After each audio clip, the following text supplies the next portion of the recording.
thought Tim Kaine did very well. From my perspective, I think what he had to do last night was really to prosecute those aspects of the Trump candidacy that so many people throughout the country find so downright offensive. I mean, I've been out there a lot over the last several days in Michigan, Ohio, Indiana, Iowa, and what I'm sensing out there is that after Hillary Clinton's performance in the first debate, how Democrats are now starting to speak up, become more energized. And I think in a way, for all of the comments about Tim's style being over-caffeinated, I think he showed that fight that we're seeing finally in the Democratic Party. And on the other hand, where the Republicans are concerned, a lot of them have grown very, very quiet.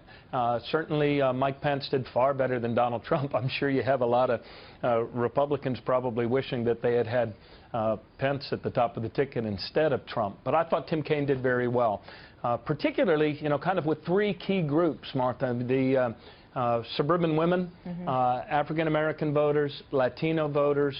I might broaden that Latino voters to include all new American immigrants. I thought the contrasts were pretty sharp. Let's play another soundbite, because I want to take a look at the foreign policy debate, which is so important in terms of where this country is headed. And here's another exchange.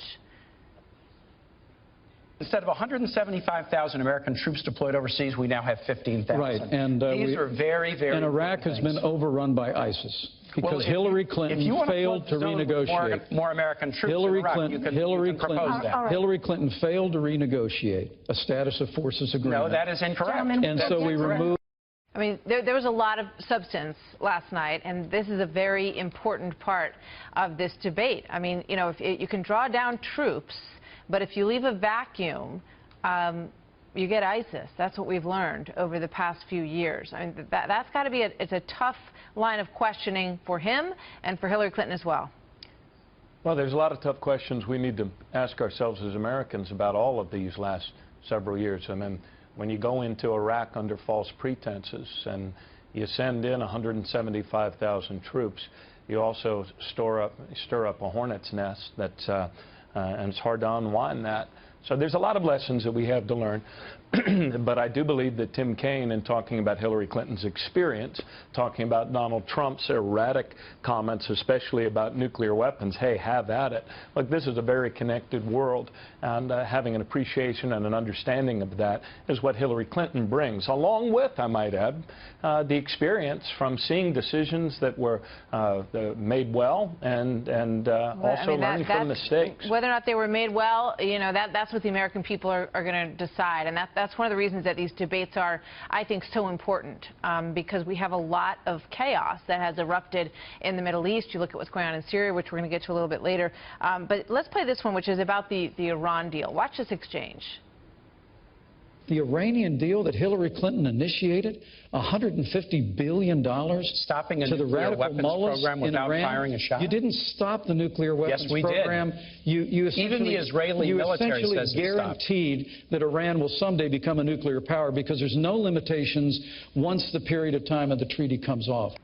I mean, there's so many indications that Iran has been boldened in the wake of that agreement. That is something that has gotten some traction. You know, when people see what's going on in the waterways in the Middle East and they see Iran dominance, I don't know if that's an argument that they believe. Yeah, there was another piece of that exchange either before or after that clip where Tim Kaine, I thought very persuasively, underscored the fact that the Israeli military and Israeli leaders believe that this deal, this negotiation, stopped the development of an Iranian nuclear capacity. It was right at the end of that soundbite. We played that part, and Mike Pence said, you know, guaranteed that Iran will someday become a nuclear power. There are no limitations once the period of that time of treaty wears off. Well, I've got another one for you. Guarantee that America won't become a fascist state. I mean, elections matter. The choices we make as a people matter. The future is something formed by human decisions, and that's the sort of world that we live in. But I thought that I will give Mike Pence credit, though. He did so much better than Donald Trump that I'm sure that, you know, that has relieved some people in the Republican ranks. But I do think that at the outset, I thought this debate actually started well with the exchange on the different economic visions. I wish that Tim Kaine had emphasized the truth that we're now creating jobs for a longer string of months than any president since 1939, and that wages actually started to go up for the first time last year to this year. I think that's what the Democratic Party needs to focus on, and hopefully in the next debate, Hillary Clinton will pump up that. I hope we have a forum about how to manage debates so that we don't talk over each other. I don't know about you, but I found some of that stuff tough to cover when they were all three talking at the same time.